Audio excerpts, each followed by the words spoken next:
कलयामि कलिध्वंसम् कविं लोकदिवाकरम् यस्य गोभिप्रकाशाभिराविद्यम् निहतम् तमः वाळिपरकालन् वाळिकलिकन्ये वाळिकुरयलूर् वाळेन्दन् வாழியரோ மாயோனை வாழ்வலியால் மந்திரங்கொள் மங்கையர்கோன் தூயோன் சுடர் மானவேல் நெஞ்சுக்கிருள் கடிதீபம் அடங்கா நெடும் பிறவி நஞ்சுக்கு நல்லவமுதம் தமிழ நன்னூல் துறைகள் அஞ்சுக்கிலக்கியம் ஆரணசாரம் பரசமய பஞ்சு கனலின் பொறி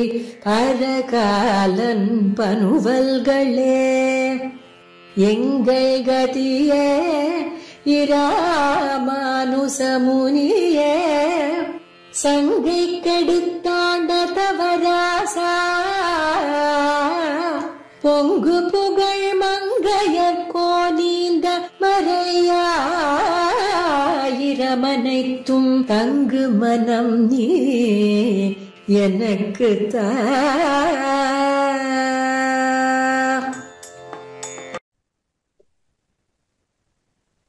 ஆழ்வார் எம்பெருமானார் ஜீயர் திருடிகளே சரணம். ஜீயர் திருடிகளே சரணம்.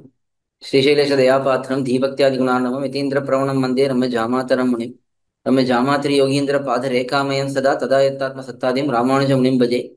லக்ஷ்மீநாத சமாரம்பாம் நாத யாமன மத்தியமாம் அஸ்மதாச்சாரிய பரியந்தாம் வந்தே குரு பரம்பராம். யோ நித்யமச்சுத பதாம்புஜே யுக்மருக்ம வியாமோகத ஸ்ததிதராணி திருநாயமேனே அஸ்மத்குரோர் பகவதோஸ்ய தயைகி சிந்தோஹோ ராமானுஜஸ்ய சரணௌ சரணம் பிரபத்யே. மாதா பிதா யோதே ஸ்தனயா பூதி சர்வம் யதேவ நியமேன மதன்மயானாம் ஆத்யஸ்யன குலபதே ருகுலாபிராமம் ஸ்ரீமத் ததங்கிரீகடம் பிரணமாமி மூர்த்னா பூதம் சரஸ்ய மகதாஹ்பயே பட்டநாத ஸ்ரீ பக்திசார குலசேகர யோகிவாகான் பக்தாங்கிரீரன் பரகால யதீந்திர மிஸ்ரான் ஸ்ரீமத் பராங்குஷமுனிம் பிரணதோஸ்மி நித்யம். கலயாமி கலித்வம்சம் கவிம் லோக திவாகரம் எஸ்ய கோபி பிரகாஷாபிர் ஆவித்யம் நிகதம் தமஹ. வாழி பரகாலன் வாழி கலிகன்றி வாழி குறையலூர் வாழ்வேந்தன் வாழியரோ மாயோனை வாழ்வலியால் மந்திரங்கோள் மங்கையர்கோன் தூயோன் சுடர்மான வேல் நெஞ்சுக்கிருள் கடிதீபம் அடங்கா நெடும்பிறவி நஞ்சுக்கு நல்லவமுதம் தமிழ நல்லூர் திரைகள் அஞ்சுக்கிலக்கியம் ஆரணசாரம் பரசமய பஞ்சுக்கணலின் பொதி பரகாலன் பனுவல்களே எங்கள் கதியே ராமானுசமுனியை சங்கை கெடுத்தாண்ட தவராசா பொங்குமுகள் மங்கையர்கோன் இந்த மறையாயிரம் அனைத்தும் தங்கு மனம் நீ எனக்குத்தா. திவ்ய பிரபந்த தாரா என்கிற அற்புதமான ஒரு முயற்சி, ஒரு அற்புதமான உபன்யாச தொடர்.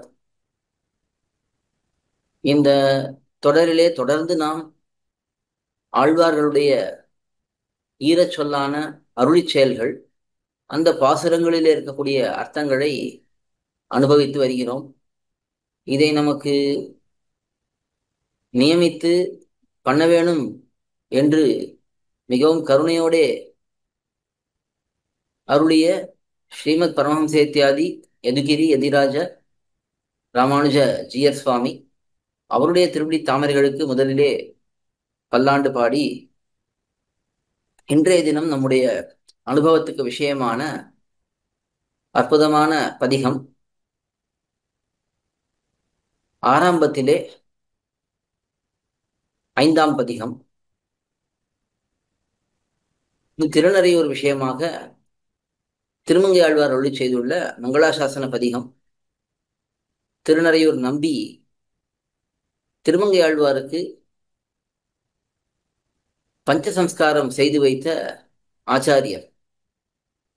நம்பி எம்பெருமான் திருநறையூரிலே நாச்சியாரோட எழுந்தருளியிருக்கிறான்.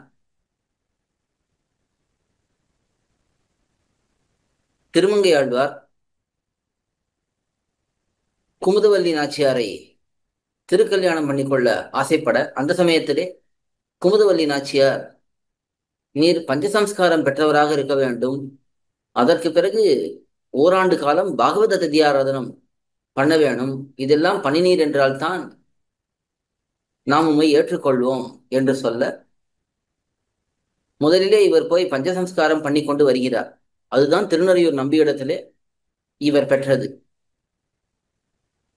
பஞ்சசம்ஸ்காரம் பெற்று வந்த பிறகு இவர் பாகவத ததியாராதனம் ஓராண்டு காலம் பண்ணுகிறார். அப்பொழுதுதான் சில இடையூறுகள் வர அதற்காக திருடியாவது அந்த ததியாராதனத்தை பண்ண வேணும் என்று வழிப்பறி பண்ண தொடங்குகிறார். அந்த சமயத்திலே தான் வயலாளி மணவாளன் எம்பெருமான் அவன் ஆழ்வாரை தானே ஏற்றுக்கொண்டு அந்த ஆழ்வாருக்கு மந்திரோபதேசம் பண்ணுகிறான். இது திருவேடுபரி என்று பல திவ்யதேசங்களிலே ஆச்சரியமான உற்சவத்தை நாம் சேவிப்போம். இந்த திருவேடுபரிங்கிற உற்சவத்துக்கு ஆதாரமே இந்த வயலாளி மணவாளன் அந்த எம்பெருமான் காட்டு வழியே வர, அப்பொழுது திருமங்கை ஆழ்வார் அந்த எம்பெருமானை வழிமறித்து அந்த எம்பெருமானிடத்திலிருந்து மந்திரோபதேசம் பெறுகிறார். இந்த சரித்திரம்தான் இப்பொழுது திருவேடுபரியாக நாம் திவ்யதேசங்களிலே அனுபவிக்கும் அளவிலே அமைந்திருக்கிறது.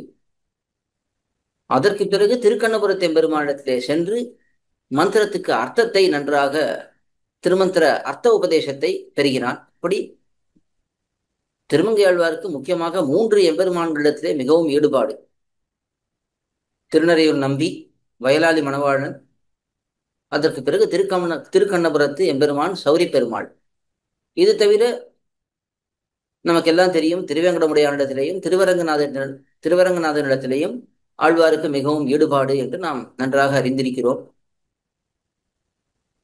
அப்படிப்பட்ட திருமங்கை ஆழ்வார் அருளி செய்த அற்புதமான பதிகம் திருநறையூர் திவ்யதேசத்துக்கும் அந்த எம்பெருமானுக்கும் ஆழ்வார் செய்துள்ள மங்களாசாசனம். இது ஆரம்பத்திலே 5ஆம் பதிகம்.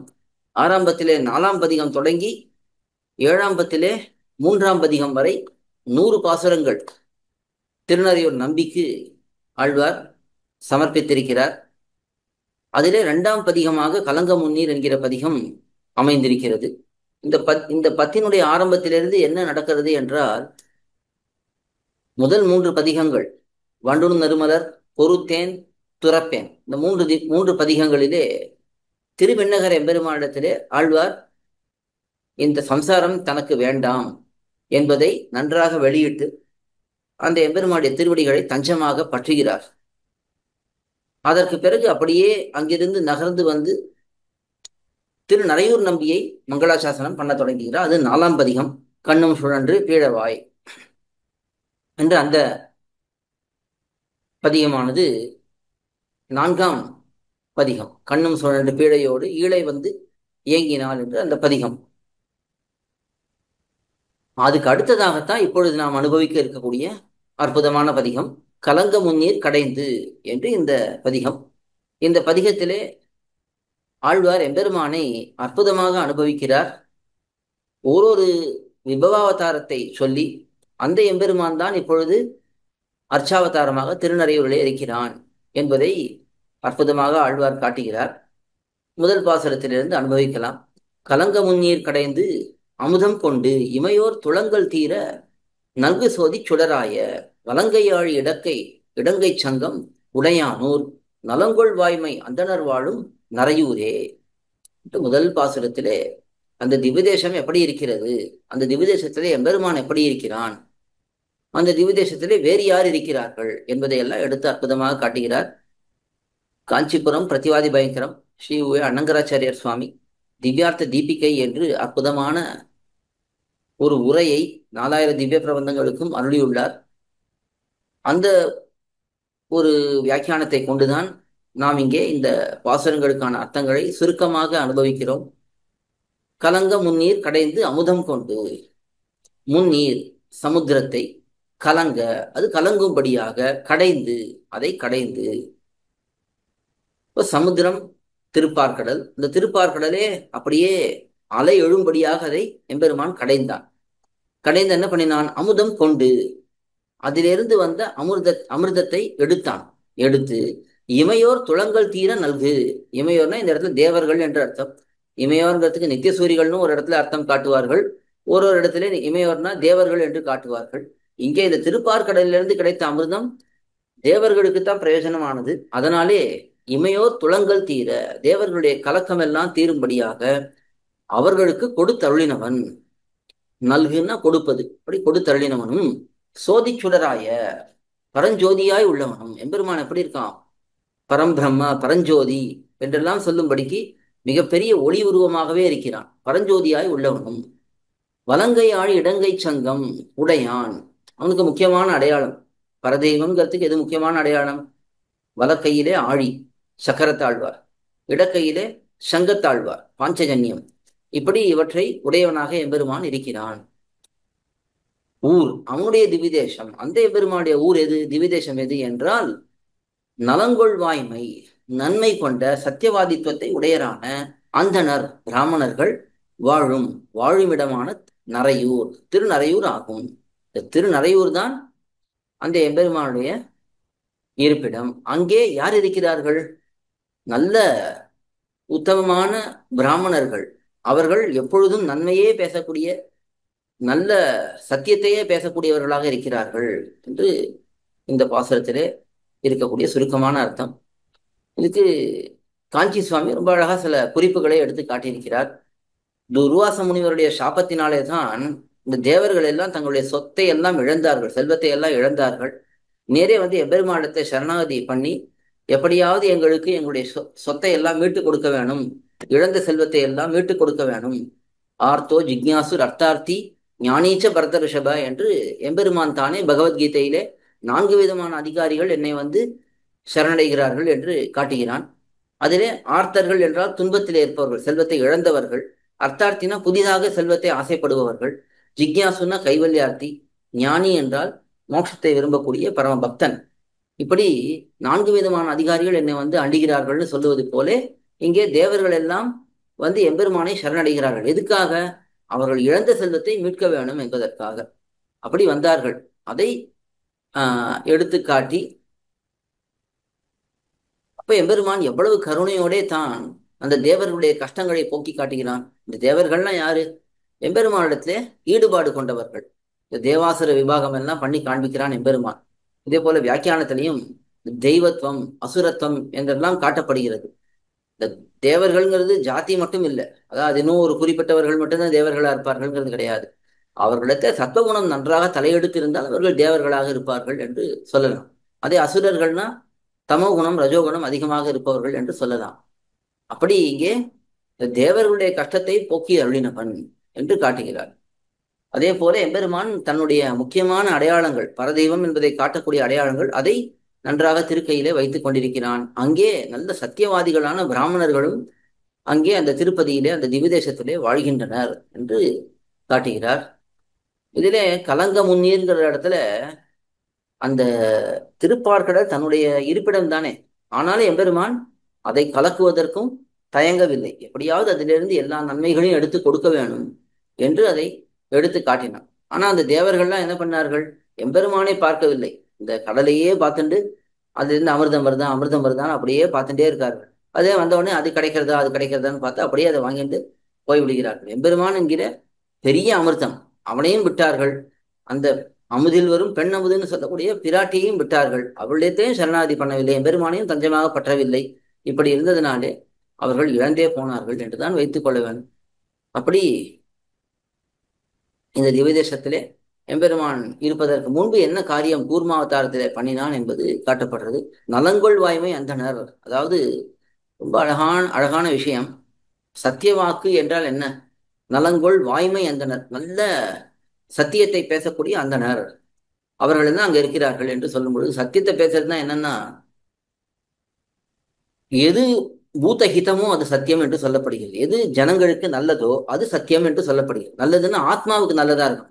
இது கூட நல்ல சௌகரியமா இருக்கே, எனக்கு இதுதான் நல்லது, நல்லா உட்காந்து தொலைக்காட்சி போட்டி முன்னாடி உட்காந்து பார்த்துட்டே இருந்தா ரொம்ப சந்தோஷமா இருக்கு, ரொம்ப நன்னா இருக்கு, அதான் அதுதான் சத்தியமானா அது சத்தியம் கிடையாது. ஆத்மாவுக்கு நன்மையை பண்ண வேண்டியதாக இருக்க வேண்டும். அப்படி இருப்பதுதான் சத்தியம் என்று சொல்லப்படுகிறது. அது லௌகிக்கத்திலையும் சொல்லுவார்கள். இப்போ பொதுவா சொல்லக்கூடிய உதாரணம் தான். யாரோ ஒருத்தனை, ஒரு கெட்டவன் ஒரு நல்லவனை துரத்தி கொண்டு வருகிறான். அவன் வந்து நிற்கும் போது அந்த நல்லவன் நம்ம இடத்துல வந்து கேட்கிறான், ஐயோ என்னை காப்பாத்துங்கோ, என்ன அவன் கொல்றதுக்கு வரான் அப்படின்னா, சரி ஏதோ பின்னாடி போய் ஒளிஞ்சுக்கோங்க கொஞ்ச நேரம் அப்படின்னு அவனை ஒளிஞ்சுக்க சொல்லிட்டு, நாம் அந்த கெட்டவன் வருகிறான் அவனிடத்துல, அவன் வந்து கேட்பான் நம்ம இடத்துல, யாராவது இங்க வந்து ஒளிஞ்சின்றாளா, இங்க யாராவது வந்திருக்காளா அப்படின்னு கேட்டா, ஆமா ஆமா இங்க பின்னாடிதான் ஒளிஞ்சுட்டு இருக்கான் அப்படின்னு நான் சொல்லணும். அப்படி சொன்னா அது சத்தியம்னு மேம்போக்கா பார்த்தா அது சத்தியமா இருக்கும், ஆனா அது அவனுக்கு கெடுதலா முடிஞ்சிடும். அதனால அந்த இடத்துல அவன் வரலைன்னு தான் சொல்லணும். அப்ப வரலைன்னு சொல்றதுதான் சத்தியமே. சத்தியம்னா நாம் நினைச்சிட்டு இருக்கோம் அப்படியே உண்மையை உள்ளபடி சொல்லுவது என்று. ஆனா எது உண்மையாகவும் இருக்கணும், அது பூத்தத்துக்கு, அந்த ஒரு பூத்தம்னா இங்கே ஒரு ஒரு உயிரினம், ஒரு ஆத்மாவுக்கு நன்மையை பண்ணுவதாக இருக்க வேணும் என்று சொல்லப்படுறது. அப்படிப்பட்ட அந்த வாக்கை உடையவர்களான அந்தணர்கள் அவர்கள் எல்லாம் அங்கே இருக்கிறார்கள்னு இதெல்லாம் காஞ்சி சுவாமி ரொம்ப அழகா எடுத்து காட்டியிருக்கார். சத்தியம் புரூயாத் பிரியம் புரூயாத் நப்ரூயாத் சத்தியம் அப்ரியம் என்று பிரமாணமே இருக்கு. சத்தியத்தை பேசுங்கோள், அதையே பிரியமாக பேசுங்கோள். ஒருத்தரே நம்ம இடத்துல ஏதோ வந்து கேட்கிறார், நல்வார்த்தைகள் வேணும் என்று கேட்கிறார், இல்லை ஏதோ ஒரு கைங்கரியம் ஏற்பாடு பண்ணி கொடுங்கன்னு கேட்கிறார். அவரிடத்துல நாம் உள்ளதை உள்ளபடி சொல்லித்தான் கைங்கரியத்துல ஈடுபடுத்தணும். அதே சமயம் அதை கடினமாக சொல்லக்கூடாது. ஒரு புதுசா ஒருத்தர் வர்றவரை நீங்க போ அங்க போயிட்டு ஒரு 20 குடம் ஜலம் இறச்சி விடு, அந்த விறகெல்லாம் எடுத்துன்னு வா, அதெல்லாம் பண்ணு, இதெல்லாம் இவ்வளவு வேலை இருக்கு, இதெல்லாம் நீ உன்னால பண்ண முடியுமா என்று கேட்டு அவர்களுக்கே ஒரு சோர்வை ஏற்படுத்தி பிடிப்பின்மையை ஏற்படுத்திடக்கூடாது. கொஞ்சம் கொஞ்சமாக அவர்களை கைங்கரியத்திலே கொண்டு வந்து பண்ண வைக்க வேணும். அதுதான் அந்த இடத்துல அவர்களுக்கு பிடித்த விதத்திலே, எது உண்மைதான், கைங்கரியம் பண்ணணுங்கிறது உண்மைதான், ஆனா அதை பிடித்த விதத்திலே சொல்லி கொஞ்சம் கொஞ்சமாக அதை பண்ண வைக்க வேண்டும். அதே போல இங்கே பார்க்கலாம். இது முதல் பாசுரம். அடுத்தது இரண்டாம் பாசுரம். முனையார் சீயமாகி அவனன் முரண்மார்க்கம் புனை வாழுகிறாள் போல்பட ஈர்ந்த புனிதனூர் சினையார் தேமாம் செந்தளிர் கோதி குயில் கூவும் நனையார் சோலை சூழ்ந்து அழகாய நரையூரே. அடுத்தது நரசிம்ம அவதாரத்தை இந்த பாசுரத்திலே அனுபவிக்கிறார். முனை போர் புரிவதில், ஆர் பொருத்தமுடைய, சீயமாகி நரசிம்மமூர்த்தியாய் திருவவதரித்து எம்பெருமான் நரசிம்ம அவதாரம் பண்ணினான். எதுக்கு? யுத்தம் பண்ணுவதற்கு தகுந்த அந்த உடம்போடே அவன் வந்து அவதரித்தான், திருமேனியோட வந்து அவதரித்தான். அப்படி திருவவதரித்து அவுணன் ஹிரண்யன் என்று சொல்லக்கூடிய அசுரன், அவனன்னா அசுரன் அர்த்தம், அந்த அசுரனுடைய முரண்மார்பம் முரட்டு மார்பை புனை அழகு பொருந்திய வாழ் ஒளி பொருந்திய, புனைன்னா அழகு, அதாவது அழகு சேர்ந்திருக்கக்கூடிய, வாழ்னா ஒளியை குறிக்கிறது, வாழ்முகம் அப்படின்னா ஒளி படைத்த முகம்னு அர்த்தம்.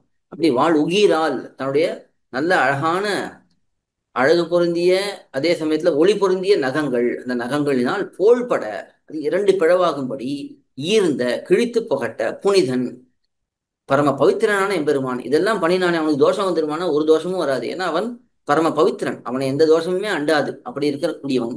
அப்படிப்பட்ட புனிதன் ஊர், அவனுடைய ஊர் எது, திவிதேசம் எது என்றால் குயில், குயில்களானவை சினையார் தேமா நல்ல தழைப்பு வாய்ந்த தேன் மாமரங்களுடைய, தேமான்னா நல்ல தேன் மாமரங்கள், அந்த தேன் மாமரங்களுடைய, அதுவும் தழைத்திருக்கிறது அப்படிப்பட்ட மாமரங்களுடைய செந்தளிர் சிவந்த தளிர்களை கோதி பொந்தி கூவும் கூவ பெற்றனவும், அந்த குயில்கள்லாம் போய் அந்த மாமரங்களுடைய சிவந்த தளிர்கள், தளிர்னா அப்பொழுது முளைத்த இலைகள், அந்த தளிர்களை கொந்தி கூவும் கூவ பெற்றனவும், அதனாலே அது கொந்தி அதுக்கு பிறகு கூவுகின்றன. அப்படிப்பட்ட நனையார் சோலை சூழ்ந்த, நனையார் சோலை சூழ்ந்து, அதாவது பூமொட்டுக்கள் நிறைந்திருக்க பெற்றனவுமான சோலைகளால் சூழப்பட்டு, நல்ல அந்த ஊரானது நிறைய புஷ்பங்கள் நிறைந்திருக்கக்கூடிய சோலைகளால் சூழப்பட்டிருக்கிறது. அப்படி சூழப்பட்டு அழகாய அழகுடைத்தான நரையூர், திருநரையூர் திவிதேசம், அதுதான் இந்த எம்பெருமானுடைய நித்தியவாசமான இடம். இங்கே எப்படி பிரகலாதாழ்வானுக்கு எம்பெருமான் வந்து உதவினானோ அதே போல இங்கே திவ்யதேசங்களிலே வந்து எம்பெருமான் விடாமல் இருந்து கொண்டு அங்கிருப்பவர்களுக்கு உதவி பண்ணுகிறான். அதை இங்கே காட்டுறது. அந்தணர்கள்னு இங்கே சொல்லும் பொழுது நல்ல சாஸ்திர ஞானம் உள்ளவர்கள். போன பாசுரத்துல பார்த்தோம் அந்தணர் வாழும் நரையூர்னு பார்த்தோம். அந்த அந்தணர்கள் தான் இங்கே இருக்கார்கள். இந்த பாசுரங்கள் முழுக்கவே அவர்களை வைத்துக் கொள்ளலாம். அவர்கள் இங்கே நன்றாக ஸ்ரீ பாகவதமா இருக்கட்டும், ஸ்ரீ விஷ்ணு புராணமா இருக்கட்டும், இதிலெல்லாம் நன்றாக ஈடுபட்டு எம்பெருமானை நன்றாக தெரிந்து கொண்டு அதை உபன்யாசம் பண்ணுகிறார்கள் என்று உள்ளுரை. அது எதுக்காக உள்ளுரைன்னா, அதாவது இந்த குயில்கள்லாம் கூவுகின்றன என்று சொல்றது, அது என்ன உள்ளுரை பொருள், சுவாபதேசம் என்னன்னா, இங்க இருக்கக்கூடிய அந்தணர்கள் எல்லாம் நன்றாக அர்த்தங்களை, விசேஷ அர்த்தங்களை தெரிந்து கொண்டு அதை எல்லாருக்கும் எடுத்து உபன்யாசம் பண்ணுகிறார்கள். அதுதான் குயில் பேசுறதுக்கு விஷயம். அடுத்தது மூன்றாம் பாசுரம். ஆனைப்புறவி தேரோடு காலால் அணிகொண்ட சேனை தொகையைச் சாடி இலங்கை செற்றானூர் மீனை தழுவி வீழ்ந்தெழும் மல்லர்க்கு அலமந்து நாணப்புதலில் ஆமை ஒழிக்கும் நரையூரே. இது அடுத்தது மூன்றாவது பாசுரம். இங்கே ராமாவதாரத்தை எடுத்து அனுபவிக்கிறார். அந்த எம்பெருமான் தான் திருநறையூர் நம்பியாக இருக்கிறான் என்று காட்டுகிறார். ஆனை யானைகளும், புறவி குதிரைகளும், தேரோடு தேர்களும், காலாள் காலாள்களுமாக சத்துர்விதமான படை, 4 விதமான படைகள், யானைப்படை, குதிரைப்படை, தேர்ப்படை, காலாள் படை, இப்படி இவர்கள் எல்லாம் அணிகொண்ட அணிவகுக்கப்பட்ட சேனை தொகையை சாடி, சேனை தொகைன்னா அந்த சேனைகளுடைய கூட்டங்கள், இந்த கூட்டத்தை சிதைத்து இலங்கை செற்றான், லங்காபுரியை அழித்த பெருமான். அந்த பெருமான் என்ன பண்ணார்? லங்கை முழுக்க எங்கெங்கெல்லாம் துஷ்டர்கள் இருந்தார்களோ அதையெல்லாம் அழித்து விடுகிறார். அப்படிப்பட்ட பெருமானுடைய ஊர் திவிதேசம் எது என்றால், அந்த திவிதேசம் எது என்று கேட்டால், மீன்களை தழுவி பிடிப்பதற்காக 2 கைகளாலும் அணைத்து விழுந்து பின்பு அவற்றால் தள்ளுண்டவர்களாய் கீழே விழுந்து எழும் பின்னும் அவற்றை பிடிக்க ஆசையினால் எழுந்திருக்கின்ற மல்லருக்கு உழவர்களுக்கு, இந்த உழவர்கள்லாம் என்ன பண்ணுகிறார்கள்? மீனை பிடிக்கலாம்னு போகிறார்கள். எல்லாம் பெரிய பெரிய மீனா இருக்கு. அந்த மீனை அப்படியே அனைத்தாவது பிடித்து கொள்ளலாம் பார்த்தா அது அப்படியோ வழுக்கி கொண்டு துள்ளி கொண்டு போய் விடுகின்றன. அப்படி இருக்கக்கூடிய அந்த மல்லர்களுக்கு அஞ்சி, மல்லர்னா இந்த இடத்துல உழவர்கள், அவர்களுக்கு அஞ்சி அலமந்து அஞ்சி ஆமையானது நாணம் புதலில் மஞ்சள் புதலிலே ஒளிந்து கொள்ளும் இடமான திருநறையூர் என்று இந்த பாசகத்திலே காட்டுகிறார். இதுல எம்பெருமான் ராமாவதாரத்திலே எப்படி யுத்தம் பண்ணினான் என்பதை காட்டுகிறார். தான் பெரிய, அதாவது எம்பெருமானிடத்திலே ராமாவதாரத்தில் எம்பெருமானிடத்திலே படையிலே இருந்தது வானரர்கள் தான், வானர வீரர்கள் தான். ஆனா அவன் பெரிய பெரிய சேனையெல்லாம் கொண்டு வந்தான், இந்த ராவணனானவன். அதையெல்லாம் இங்கே காட்டுகிறார். இந்த சேனையெல்லாம் எம்பெருமான் வீழ்த்தினான், தானே வீழ்த்தினான் என்று அதை காட்டுகிறார். அதுக்கு மேல அந்த திவ்யதேசத்துடைய வர்ணனை, ரொம்ப அழகான வர்ணனை. அங்க இருக்கக்கூடிய மீன்களை பிடிப்பதற்காக அங்கே உழவர்கள் எல்லாம் போய் கட்டி கொள்ள பார்க்கிறார்கள். அந்த சமயத்தில் துள்ளி போய் அந்த மீன்கள் தப்பித்து விடுகின்றன. அந்த செயலுக்கு அஞ்சி ஆமையானது ஒளிந்து கொள்கிறது. ஒருவேளை நம்ம இந்த மீனவன் பிடிக்க வந்துட்டான், இந்த உழவனானவன் நம்ம பிடிக்க வந்துட்டானா என்ன பண்றது என்று அது ஒளிந்து கொள்கிறது என்று காட்டப்படுறது. இதுல என்ன சுவாபதேசம் என்று பார்த்தோம்னா, சம்சாரத்திலே பெரிய பெரிய அனுபவங்களை பண்ண வேண்டும் என்று பலரும் முயற்சி செய்கிறார்கள். பரம ஸ்ரீ வைஷ்ணவர்களாக இருப்பவர்கள் அது வேண்டாம், அவர்கள் எவ்வளவோ முயற்சி பண்ணி இதே அனுபவத்தை தானே அடைய பார்க்கிறார், அதுவும் நழுவி போயிடுறது, இதெல்லாம் நமக்கு வேண்டாம் என்று ஸ்ரீ வைஷ்ணவர்களானவர்கள் இதிலிருந்து உலக விஷயங்களிலிருந்து விலகி இங்கே போய் ஒளிந்து கொள்வது, அவர்களுக்கு விலகி இருப்பது என்பதை இந்த ஒரு உதாரணத்தை கொண்டு ஆமைகளில் இப்படி போய் ஒளிந்து கொண்டன என்பதை வேறுபடுத்தி காட்டுகிறார். அது இங்கே சொல்லப்படுறது. அதுக்கு மேலே இந்த இவ்வளவு இயற்கை வளம் பொருந்திய இடம் என்று சொல்லப்படுகிறது. அடுத்தது 4ஆம் பாசுரம். உரியார் வெண்ணெய் உண்டு உரலோடும் கட்டுண்டு வெறியார் கூந்தல் பின்னை பொருட்டு ஆண் வென்றானூர் பொறியார் மங்கை பூம்பொழில் தோறும் நடமாட நறுநான்மலர் மேல் வண்டிசை பாடும் நரையூரே. இந்த பாசுரத்திலே நன்றாக மயில்கள் எல்லாம் ஆடுகின்றன, வண்டுகள் எல்லாம் நன்றாக பாடுகின்றன. அப்படிப்பட்ட திருநறையூர், அங்கே எம்பெருமான் எப்படி இருக்கிறான்? இந்த கிருஷ்ணாவதாரத்தை முடித்து விட்டு வந்ததை போல இருக்கிறான், அங்கே 7 எருதுகளை கொண்டு விட்டு வந்ததை போல இருக்கிறான் என்று காட்டுகிறார். உரியார், உரிகளிலே நிறைத்து வைத்த, உரி ஆர்னா உரியிலே ஆர்ந்திருக்கிற, நிறைந்திருக்கிற வெண்ணையை உண்டு வாரி உட்கொண்டு நன்றாக அதை உண்டு உரலோடும் கட்டுண்டு. அதுக்கு மேல எம்பெருமான் என்ன பண்ணான்? தன்னை உரலிலே கட்டி வைக்கும்படி அமைத்துக் கொண்டான். கண்ணினும் திருத்தாமினால் கட்டுண்ண பண்ணிய பெருமான் என்கிறார் மதுரகவி ஆழ்வார். நல்ல தாத்பரியம் அறிந்து சொல்லுகிறார். எம்பெருமான் தன்னை கட்ட வேண்டும் என்று சங்கல்பித்தான்னா தான் இவர்கள் கட்டவே முடியும், இல்லைன்னா கட்ட முடியாது யாருமே. அப்படி அவன் கட்டுண்டு, உரலோடு சேர்த்து கட்டுண்டு. வெறியார் கூந்தல் பின்னை பொருட்டு, பரிமளம் மிக்க கூந்தலை உடைய நப்பின்னை பிராட்டிக்காக ஆண் 7 எருதுகளை வென்றான்.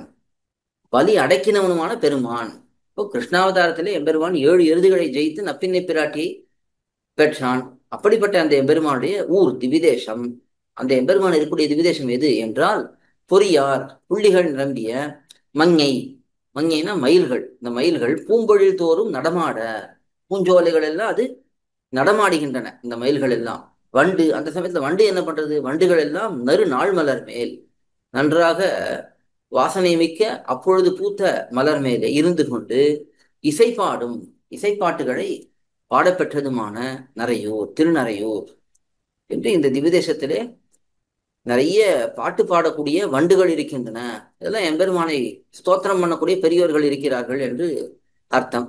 ஆடக்கூடிய மயில்கள் இருக்கின்றன, நன்றாக பயின்ற மயில்கள் எல்லாம், நல்ல நடை பயின்ற மயில்கள் எல்லாம் இருக்கின்றன என்று அந்த திவ்யதேசத்துடைய பெருமை, சமிருத்தி, இயற்கை எழில் சூழ்ந்து அற்புதமாக இருக்கிறது என்பதை காட்டுகிறார். இங்கே காஞ்சி சுவாமி ரொம்ப அழகான ஒரு அர்த்தம் எடுத்து காட்டுறார். இங்கே ஒரு இடைச்சி கையாலே கட்டுப்பட்டதுங்கிறது அவனுடைய சௌலபியத்தை காட்டுகிறது. அதே 7 எருதுகளை வென்றான் என்பது பரத்வத்தை காட்டுகிறது. ஆக பரத்வ சௌலபியம் ரெண்டுமே நன்றாக தெரியக்கூடிய ஸ்தலமாக இந்த திருநறையூர் ஸ்தலம் இருக்கிறது என்று வைத்துக் கொள்ள வேண்டும். அடுத்தது 5ஆம் பாசுரம். விடையேழ் வென்று மென்தோள் ஆய்ச்சிக்கு அன்பனாய் நடையால் நின்ற மருதம் சாய்த்த நாதனூர் பெடையோடன்னம் பெய்வளையார் தம் பின் சென்று நடையோடியலி நாணி ஒழிக்கும் நரையூரே. அழகான பாசுரம். 7 விடை வென்று 7 எருதுகளை வலியடக்கி, போன பாசுரத்திலே பார்த்தோம். அப்படி 7 எருதுகளை வலியடக்கி கண்ணன் பெருமான் அங்கே நப்பின்னை பிராட்டியை திருக்கல்யாணம் செய்வதற்காக போகிறான். அந்த சமயத்துல 7 எருதுகளை பந்தயமாக வைத்து அந்த ராஜாவானவன் யார் இதை அடக்குகிறார்களோ அவர்களுக்கு என்னுடைய பெண்ணை கொடுக்கிறேன் என்று சொல்ல அங்கே கண்ணன் பெருமான் அந்த எருதுகளை அடக்கி காட்டுகிறான். அப்படி நப்பின்னை பிராட்டிக்கு அன்பனாய் நாயகனானவனும் நின்ற மருதம், நன்றாக நிலைத்து நின்ற இரட்டை மருத மரங்கள், அவைகளும் அசுராவேஷம்னு சொல்லுவார்கள், இல்ல 2 பேர் சாபத்தினாலே அப்படி இருக்கிறார்கள்னு சொல்லுவார்கள். அப்படிப்பட்ட மருத மரங்களை நடையாய் தவழ்கிற நடையாலே அந்த சமயத்துல எம்பெருமான் இந்த உரலை உருட்டி கொண்டே தவழ்ந்து போகிறான். அப்படி தவழ்கிற நடையினாலே சாய்த்த விழ தள்ளினவனுமான ஊர், அவனுடைய அப்படிப்பட்ட எம்பெருமானுடைய சாய்த்த நாதன் எம்பெருமானுடைய ஊர் திவிதேசம் அது எது என்றால் அன்னம் அம்சங்களானவை பெடையோடு தமது பேடைகளோட கூடி பெய்வளையார் தம் பின் சென்று நல்ல அழகான வளையல்களை எல்லாம் நிறைய அணிந்து கொண்டிருக்கக்கூடிய பெண்களின் பின்னே போய் நடையோடு இயலி, இயலி இசலி என்பது போட்டி போடுவதை சொல்லக்கூடியது. இங்கே அந்த ஹம்சங்களானவை அங்க இருக்கக்கூடிய அந்த அழகான பெண்களுடைய நடையை பார்த்து அதே போல நாமும் நடக்கலாம் என்று போட்டி போடுகின்றன. அப்படி நடக்க முடியாமையினாலே, ஆனா அந்த ஹம்சங்களாலே அந்த பெண்களை போலே அழகாக நடக்க முடியவில்லை. அதனாலே நாணி வெட்கமடைந்து, அந்த ஹம்சங்கள் எல்லாம் வெட்கமடைந்து ஒளிக்கும் போய் ஒளிஞ்சுக்கிறதா, எங்கேயோ கண்ணுக்கு தெரியாத இடத்துல போய் ஒளிந்து கொள்ளக்கூடிய ஒளிக்கும் இடமான நரையூர், திருநரையூராம். அப்படிப்பட்ட திருநரையூர் என்று இங்கே இந்த பாசுரத்துக்கான அர்த்தம். இதிலே சுவாபதேசம் என்று பார்த்தோம்னா உயர்ந்த அடியார்கள் அவர்களுடைய நடத்தையை, நன்னடத்தையை நாமும் பின்தொடரலாம் என்று நாம் பார்ப்போம். ஆனால் நம்மால முடியாது. அதனால் நாம் வெட்கி போய் தள்ளி போய்விடுவோம். அதை இங்கே சொல்லுவதாக கொள்ளலாம். இது 5ஆம் பாசுரம். அடுத்தது பகுவாய் வன்பேய் கொங்கை சுவைத்த ஆறுயிருண்டு புகுவாய் நின்ற போதகம் வீழ பொருதானூர் நெகுவாய் நெய்தற்பூ மதுமாந்தி கமலத்தின் நகுவாய் மலர் மேல் அன்னமுறங்கும் நரையூரே என்ற அழகான பாசுரம். பகுவாய் பெரிய வாயை உடையவளும், பூதனாவை சொல்லக்கூடிய பாசுரம். பெரிய வாயை உடையவளும் வன் மனக்கொடுமையை உடையவளுமான, வன்னுனா வன்மை, அதாவது கொடுமை, அதை காட்டக்கூடியது மனக்கொடுமை. அவளுடைய மனதிலே கெட்ட எண்ணம் இருந்தது. அப்படிப்பட்ட பேய்ச்சியாகிய பூத்தனையினுடைய கொங்கை ஸ்தனத்தை சுவைத்து அதை நன்றாக உறிஞ்சி, ஆறுயிர் உண்டு அவளது அருமையான உயிரை முடித்தவனும், அவளுக்கு அவளுடைய உயிர் முக்கியம், அதை முடித்தான் எம்பெருமான். புகுவாய் கம்சன் அரண்மனையினுள்ளே நுழைய வேண்டிய வாசலில், அதாவது பலகாலம் கம்சன் கண்ணன பெருமானை கொல்ல முயற்சி பண்ணுகிறான். அதற்கு பிறகு வில்விழவுக்கு அழைத்து அவனை கொன்றுவிடலாம் என்று பார்க்கிறான். அப்பொழுது அந்த வில்விழவுக்கு கண்ணனும் பெருமானும் நம்பி மூத்த பிரானும் போகிறார்கள். அந்த சமயத்திலே அவனுடைய அரண்மனை வாசலிலே நின்ற மதமூட்டி நிறுத்தப்பட்டிருந்த, நல்லா மதம் பிடிக்க வைத்து அங்கே நிறுத்தப்பட்டிருந்தது போதகம். போதகம்னா யானை, குவலயாப்பிடம் என்கிற யானை வீழ, அது மரணம் அடையும்படியாக, சாகும்படியாக பொருதான், நல்ல போர் புரிந்தவன். அப்படிப்பட்ட எம்பெருமானுடைய ஊர் திவிதேசம் எது என்றால், எது அந்த எம்பெருமான் கண்ணன் எம்பெருமானுடைய திவிதேசம் எது என்றால், அன்னம் ஹம்சங்களானவை நெகுவாய் நெய்தல் பூ, நல்ல அலர்ந்த வாயை உடைய விகசித்த நன்றாக மலர்ந்திருக்கக்கூடிய கருநெய்தல் புஷ்பம். கருநெய்தல் புஷ்பங்கிறது ரொம்ப அழகான ஒரு புஷ்பம். அந்த புஷ்பங்களிலே மது தேனை மாந்தி பருகி கமலத்தின் நகுவாய் மலர் மேல், அந்த கமல புஷ்பம் அதாவது தாமரை புஷ்பத்தினுடைய நகுவாய் நன்றாக விரிந்திருக்கக்கூடிய வாயை உடைய அந்த புஷ்பங்களிலே உறங்கும் கண் வளரப் பெற்ற, அங்கே போய் நன்றாக தேனை பருகி அங்கே நன்றாக தூங்குகின்றன. அப்படிப்பட்ட நரையூர், அப்படிப்பட்ட திருநறையூர் என்கிற திவிதேசம், அதுதான் கண்ணன் பெருமாளுடைய திவிதேசம் என்று இந்த பாசுரத்திலே காட்டுகிறார். இதுலேயும் சுவாபதேசம் பார்க்கலாம். நன்றாக எம்பெருமான் என்கிற அமிர்தத்தை பருகி இங்கே இந்த சம்சாரத்திலே கவலை இல்லாமல் மார்பிலே கண் வைத்து உறங்க பிராப்தி என்று சொல்லும்படிக்கு இந்த திவிதேச அனுபவத்திலேயே திளைத்து இருப்பார்கள் உயர்ந்த அடியார்கள் என்று அதை பார்க்கலாம். அடுத்தது முண்டு நூலும் முப்புரி நூலும் முன்னீந்த அந்தணாளன் பிள்ளையை அந்நான்று அழித்தானோர் பொந்தில் வாழும் பிள்ளைக்காகி புள்ளோடி நந்துவாரும் பைம்புனல் வாவி நரையூரே. ரொம்ப அழகான பாசுரம். முப்புரி நூலும் யக்யோபவீதம், முப்புரி நூல்னா யக்யோபவீதம்.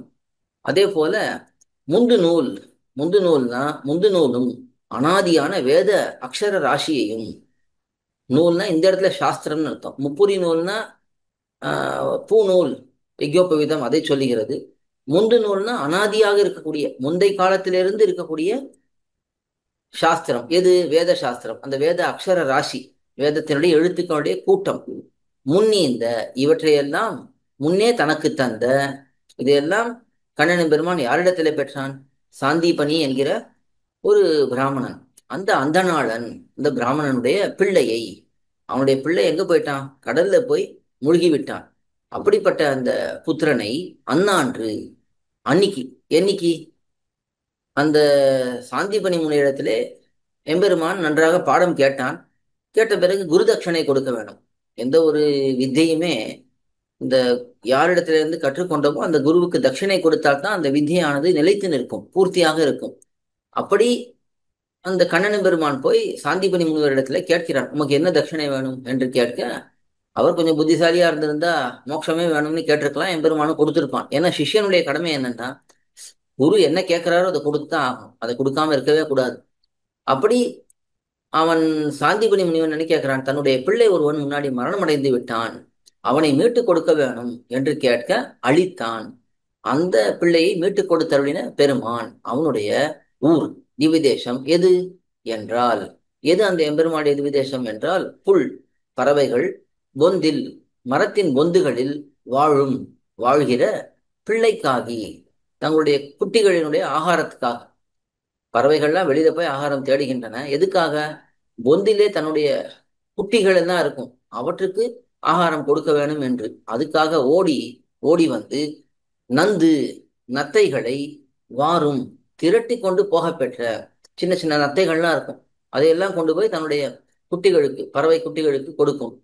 அப்படி போக பெற்ற பைம்புனல் வாவி, இல்ல தெளிந்த நீரை உடைய தடாகங்கள், அப்படிப்பட்ட தடாகங்கள் உடைத்தான நரையூர், திருநறையூர் என்கிற திவிதேசம் என்று காட்டுகிறார். இது இந்த பாசுரம். இதிலே முக்கியமாக இந்த சாந்திபனி முனிவருடைய பிள்ளையை மீட்டு கொடுத்தது ரொம்ப அழகான சரித்திரம். சுருக்கமா பார்க்கலாம், காஞ்சி சுவாமி எடுத்து காட்டியிருக்கார். சாந்திபனி முனிவரிடத்திலே எம்பெருமான் நன்றாக எல்லாவற்றையும் கற்கிறான். கற்ற பிறகு குருதட்சிணை கொடுக்க வேணும், என்ன வேணும்னு கேட்க, என்னுடைய பிள்ளையை மீட்டு கொடு என்று அந்த முனிவன் சொல்லுகிறான். உடனே இவன் எங்கே போனான் உடைய பிள்ளை என்று கேட்க, கடற்கரையிலே விளையாட போனான், அங்கேயே கடல்லே போய்விட்டான் என்று சொல்ல, உடனே கடலரசனிடத்துல போய் கேட்க, அந்த கடலரசன் சொல்லுகிறான், இங்கே ஒரு பஞ்சசனன் என்று ஒரு அரக்கன் இருந்தான், அசுரன் இருந்தான், அவன் அந்த பிராமண பிள்ளையை விழுங்கி விட்டான், அவன் சங்கு வடிவிலே இருக்கக்கூடிய ஒரு அசுரன். உடனே எம்பெருமான் என்ன பண்றான், அந்த பஞ்சசனன் என்கிற அசுரனை போய் கொன்று அந்த பஞ்சசனிடத்துல அந்த குழந்தை இருக்கான்னு பார்க்கறான். ஆனா அங்கேயும் இல்லை. உடனே அங்கிருந்து அந்த பஞ்சசனுடைய உடம்புல இருந்து வந்ததுதான் பாஞ்சஜன்யம். அதாவது எம்பெருமானுக்கு எப்பொழுதுமே பாஞ்சஜன்யம் உண்டு. ஆனா இங்கே ஒரு லீலையாக அது அவனுக்கு எம்பெருமானுக்கு கிடைக்கிறது. பாஞ்சஜன்யத்தை வயிற்றிலே வைத்துக் கொண்டு நேரே யமபட்டணத்துக்கே போயிடுறான். யமபட்டணத்துக்கு போய் அங்கே அந்த யமனிடத்துல கேட்கிறான், எனக்கு அந்த பிள்ளை வேணும் என்று கேட்க, யமனோ சொல்றான், அவனும் உயிரெல்லாம் போயிடுத்தே, உடல் எல்லாம் போயிடுத்தே, என்ன பண்றது என்று கேட்க, இல்ல இல்ல எனக்கு வேணும் என்று கேட்க, முன்னாடி எப்படி இருந்தானோ அதே போல அந்த யமனானவன் அந்த பிள்ளையை கொடுக்க, அதை கொண்டு வந்து அப்படியே எம்பெருமான் சாந்திபனி முனிவரிடத்திலே அந்த பிள்ளையை கொடுத்தான் என்று சரித்திரம். மாதவத்தோன் புத்திரன் போய் மறிகடல் வாய் மாண்டானை ஓதிவித்த தக்கனையா ஒரு உருவே கொடுத்தானோர் என்று பெரியாழ்வார் இதே சரித்திரத்தை எடுத்து அற்புதமாக காட்டியிருக்கிறார். அப்படி அந்த பாசுரத்திலே ரொம்ப அழகாக காட்டப்படுறது. இது இந்த பாசுரத்திலே இருக்கக்கூடிய அற்புதமான அர்த்தம். இதுல காஞ்சி சுவாமி இன்னொரு விஷயமும் எடுத்து காட்டியிருக்கார். எப்படி இங்கே ஒரு இடைப்பிள்ளைக்கு ஆஹ், இந்த உபநயன சம்ஸ்காரம் வேத அத்தியனம் எல்லாம் ஆகும் என்று கேட்க, அந்த எம்பெருமான் கண்ணன் பெருமான் இங்கே பிறந்தது தேவகி புத்திரனாக. அப்படி இருந்ததுனாலே அவனுக்கு அந்த வர்ணத்துக்கு ஏற்ப, கத்திரிய வர்ணத்துக்கு ஏற்ப உபநயனம் உண்டு, வேதாத்தியனம் உண்டு என்று எடுத்து காட்டியுள்ளார். பிராமண சத்திரிய வைசிய மூன்று வர்ணத்தவர்களுக்குமே உபநயன சம்ஸ்காரம் வேத அத்தியனம்லாம் பண்ணலாம். அதில் என்ன ஒரே ஒரு வித்தியாசம், பிராமணர்கள் தாங்கள் கற்றுக்கொண்டதை மற்றவர்களுக்கு இந்த வேதத்தை சொல்லிக் கொடுக்கலாம். சத்திரியர்களும் வைசியர்களும் தாங்கள் கற்றுக்கொண்டதை தாங்கள் மட்டும் தங்களுடைய கிரகத்திலே சொல்லிக் கொண்டு இருக்கலாம். இதுதான் வித்தியாசமே தவிர அவர்கள் கற்றுக்கொள்ளவே கூடாதுங்கிறதெல்லாம் கிடையாது. பலரும் கற்றுக்கொண்டிருக்கிறார்கள். அப்படி இந்த பாசுரத்தில் அந்த அர்த்தம் காட்டப்படுறது. அடுத்த பாசுரம், வெள்ளை புறவி தேர் விஷயற்காய் விரல் வியூகம் விழ சிந்துக்கோன் விழ ஊர்ந்த விமலனூர் கொள்ளை கொழுமீன் உன் குறுகோடி படையோடும் நல்ல கமல தேரழுகுக்கும் நரையூரே. அழகான பாசுரம். இந்த பாசுரங்கள் எல்லாமே திருமங்கையாழ்வாரோட பாசுரங்கள்ல ஒவ்வொரு இடத்துலையும் இயற்கை வர்ணனை ரொம்ப ஆச்சரியமாக இருக்கும். அந்தந்த திவ்யதேசங்கள்ல இருக்கக்கூடிய இயற்கையை ரொம்ப அழகாக அனுபவித்து பாடியிருப்பார். அது எதனாலேன்னா எம்பெருமானுடைய திவ்யதேசங்கிறதுனாலே ஏத்தம். அங்க எந்த விஷயம் இருந்தாலும் அதை ரசிக்க வேண்டும் என்று திருமங்கையாழ்வாருடைய அபிப்பிராயம். அப்படித்தான் தன்னுடைய பாசுரங்களை அமைத்திருக்கிறார்.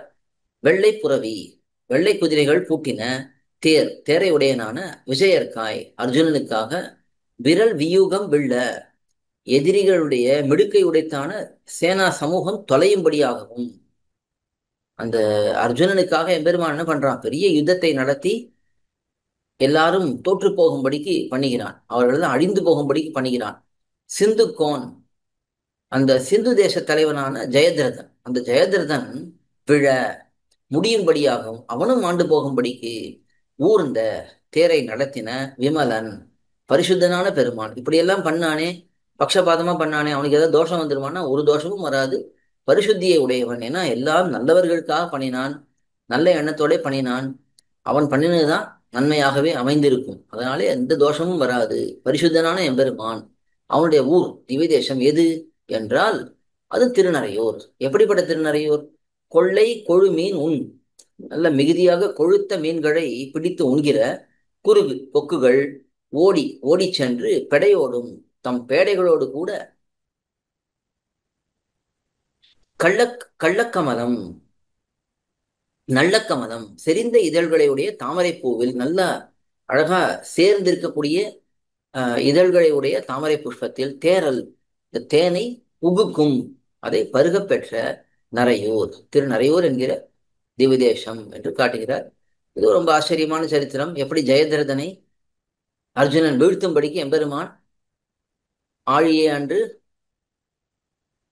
ஆழியால் அன்றாங்க ஆழியை மறைத்தான், பகலே ஆழியால் அன்றாங்க ஆழியை மறைத்தான்னு இந்த சுதர்சன சக்கரத்தாழ்வாரை கொண்டு சூரியனை மறைத்து அஸ்தமனம் ஏற்பட்டாற் போலே ஒரு தோற்றத்தை ஏற்படுத்தி அப்பொழுது ஜெயதிரதன் வெளியிலே வர எம்பெருமான் அர்ஜுனனை கொண்டு அந்த ஜெயதிரதனை வீழ்த்தினான் என்று பார்க்கலாம்.